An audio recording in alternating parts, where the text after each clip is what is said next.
I hope that helps answering your questions. All right, thanks, Jack.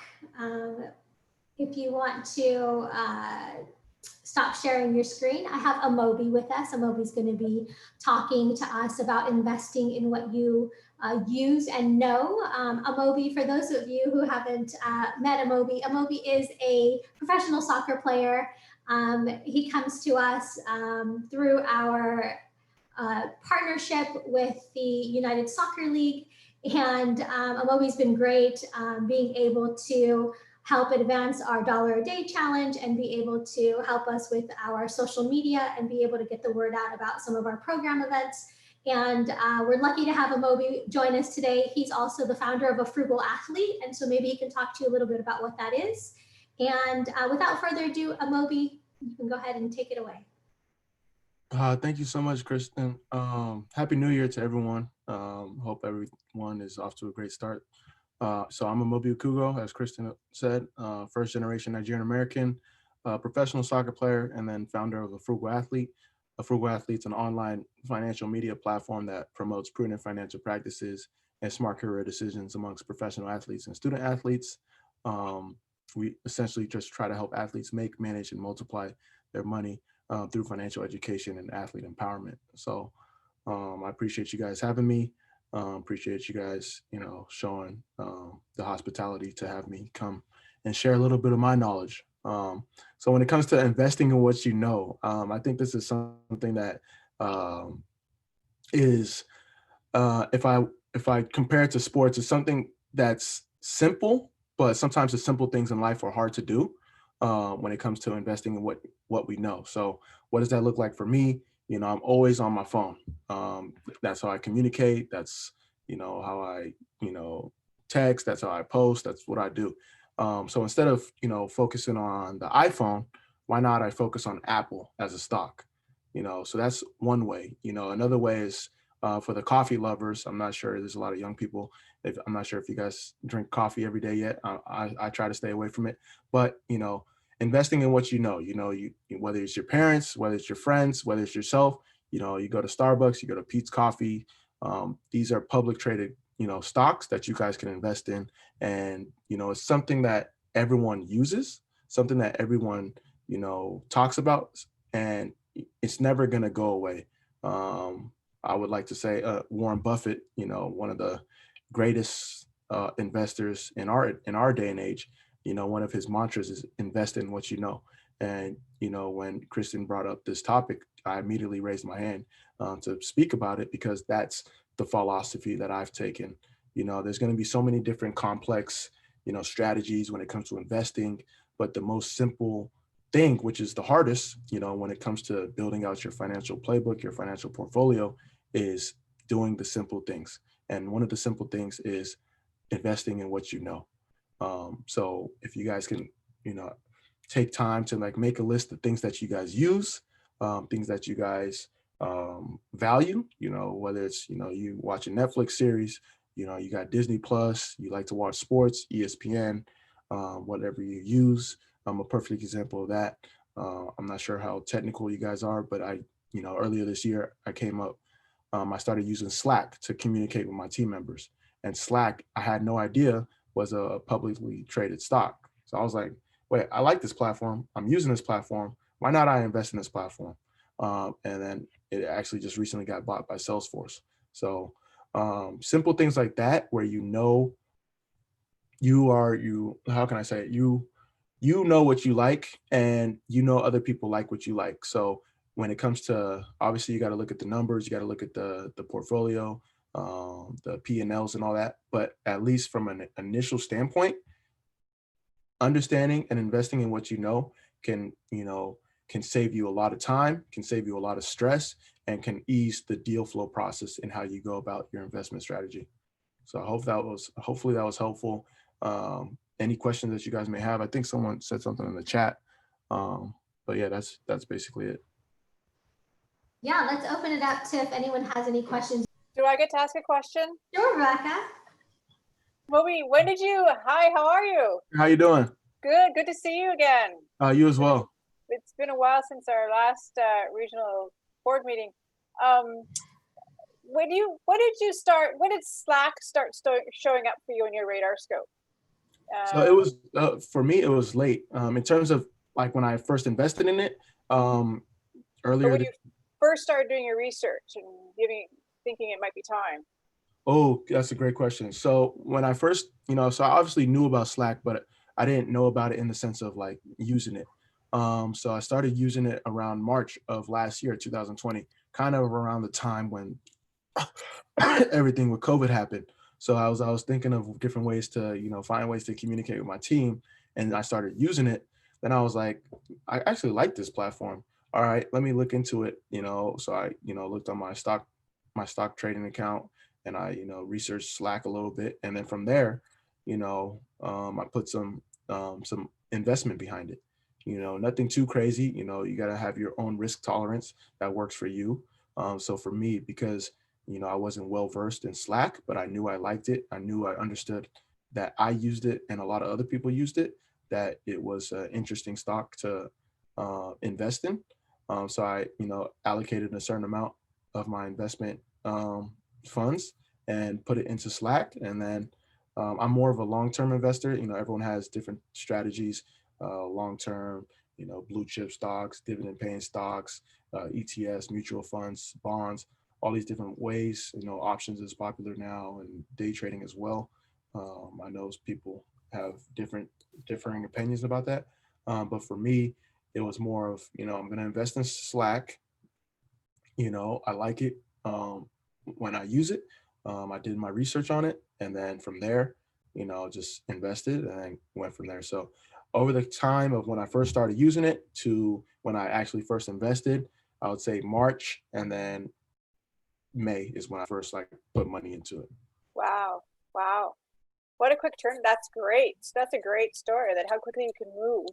And that it got bought out by Salesforce. That's pretty amazing. Yeah, so I was very fortunate on that standpoint, but I would highly recommend anyone to just think long term, especially with these platforms. Obviously Zoom, Slack, these technical companies have gotten a lot of exposure right now. Everyone sees how can I say, everyone sees gold. So if you guys, I know you guys learned about the gold rush. I'm not sure. A lot of people came to California, to search for gold. And I think sometimes when it comes to stock, people are searching for gold.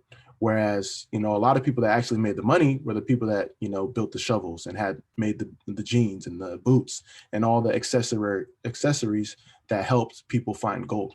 And the same could be said when it comes to stock. You have like the big stocks, obviously, you talk about FANG, Facebook, Amazon, Netflix, Google, Apple,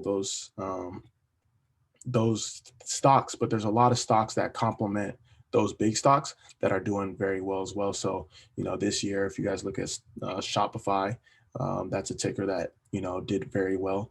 Overstock did very well just because of the unique circumstances of this year. Obviously, some oh my bad. Obviously some other stocks as well, like in the pharmaceutical space. But there's many complementary stocks that also do well. So don't always have to go for gold. You can go for the things that help people find gold, and you will also be very successful in your investment portfolio if you take that approach as well. That's a great story. So does that tie in with anybody? What is everybody using for learning platforms right now, in terms of all the virtual school that's going on? Google Meet. Yeah, I'm using Google. What about everybody else? My school system is using Microsoft Teams. Okay, yeah. Zoom, is that Zoom there? Yeah. Yeah. So you never, as you know, Moby was saying, some of these, well, some Microsoft and Google, they're already established names, but some of the ones that may be on the fringes might be one worth keeping an eye on, just like Amobi did. Yeah, I like did a swing investment. Oh, sorry. I did like a swing investment in Zoom, like, earlier in this year. And I made like 20% on that. But if I kept it longer, I would have made like 200%, you know. Um, but yeah, I don't really think it's a good long-term investment for me, but it's still interesting to watch the extreme growth of these companies. Oh, that's amazing. 20% is not something to shake your finger at. Exactly. Sorry, I didn't mean to interrupt, Moby. No, you didn't interrupt. No, I was just going to speak to that. When it comes to investing, never have FOMO because that can kind of affect your strategy. So 20% is good. Obviously, 200% is better, but don't let it affect your strategy and how you go about investing because there's always going to be more opportunity.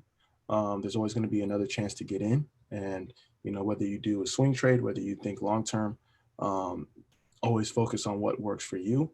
So I was just trying to, add on to, Rebecca's point about, 20% is good. Obviously, 200 is a lot better, but don't let it, devalue, the smart investment that you made.